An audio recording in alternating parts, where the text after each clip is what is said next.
السلام علیکم ورحمۃ اللہ وبرکاتہ۔ حضرات، فارسی کی دوسری لے کر کے میں حاضر ہوا ہوں۔ سبق نمبر 17 کا کچھ حصہ چھوٹ گیا تھا، اسی کو میں اس سبق میں پڑھ رہا ہوں۔ پوری توجہ کے ساتھ آپ حضرات سماعت کریں، سنیے۔ چلیے شروع کرتے ہیں۔ بسم اللہ الرحمن الرحیم۔ شنیدم کی ملک را در عام مدت دشمنی صعب روئے نمود۔ میں نے سنا کہ بادشاہ کو اس زمانے میں ایک سخت دشمن سے مقابلہ ہوا۔ میں نے سنا کہ اس زمانے میں ایک سخت دشمن سے مقابلہ ہوا۔ چون لشکر از ہر دو طرف روئے درہم آوردن و قصد مبارزت کردن۔ جب لشکر دونوں طرف سے آمنے سامنے ہوئے، و قصد مبارزت کردن اور لڑائی کا ارادہ کیے، اول کسے کی اسپ در میدان جہانید، پہلا وہ شخص جو میدان میں گھوڑا دوڑایا، آں پسر بود، وہی لڑکا تھا، می گفت اور کہتا تھا، قطع آں نہ من باشم کی روزے جنگ بینی پشت من، ایمنم کا اندر میانے خاک و خوں بینی سرے۔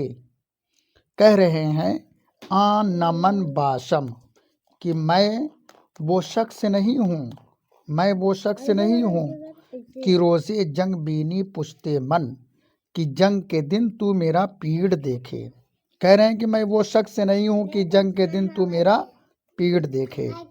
ایمنم کا اندر میانے خاک و خون بینی سرے، میں وہ شخص ہوں کہ تو مٹی کے درمیان میرا سر اور خون دیکھے۔ میں وہ شخص ہوں کہ تو مٹی کے درمیان میرا سر اور خون دیکھے۔ کہاں کی جنگ آرد بخون خیش بازی می کند، روز میدان وہاں کی بگریزت بخون لشکرے۔ کہہ رہے ہیں کہ جو شخص جنگ لاتا ہے، کہاں کی جنگ آرد کا مطلب جو شخص جنگ لاتا ہے، بخون خیش بازی می کند، اپنے خون سے وہ کھیلتا ہے۔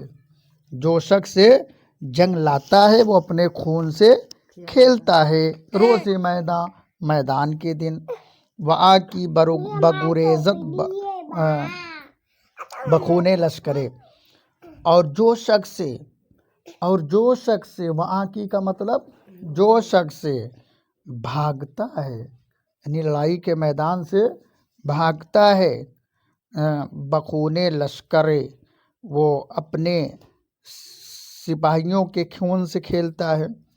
جو شخص جنگ سے بھاگتا ہے وہ اپنے لشکر کے خون سے کھیلتا ہے۔ این بگفت و بر سپاہ دشمن زد، وطنے چند از مردان کاری بینداخت۔ یہ کہا وہ بر سپاہ دشمن زد، اور دشمن کے سپاہیوں پر ٹوٹ پڑا۔ یہ بولا وہی شعر، اور دشمن کے سپاہیوں پر ٹوٹ پڑا۔ وطنے چند از مردان کاری، اور چند تجربے کار مردوں کو گرا ڈالا، سمجھے؟ ہاں، زمین پر مار کر کے گرا دیا۔ چند تجربے کار مردوں کو، سپاہیوں کو مار کے گرا دیا۔ چوں پیشے پدر باز آمد، جب باپ کے سامنے آیا، زمین خدمت ببوسید و گفت، خدمت کی زمین کو چوما بوسہ لیا اور کہا، کیا کہا؟ زمین خدمت کی زمین کو چوما ببوسید چوما بوسہ لیا وگفت کہا۔ حضرات یہ سبق نمبر 17 کا کچھ حصہ ہے جو چھوٹ گیا تھا، اس کو آپ ملاحظہ فرما لیں اور چینل کو لائک اور سبسکرائب کریں، اور 17 نمبر سبق جو پہلے کا ہے اس کو سن لیں اور کتاب سے ملا بھی لیں۔ السلام علیکم ورحمۃ اللہ وبرکاتہ۔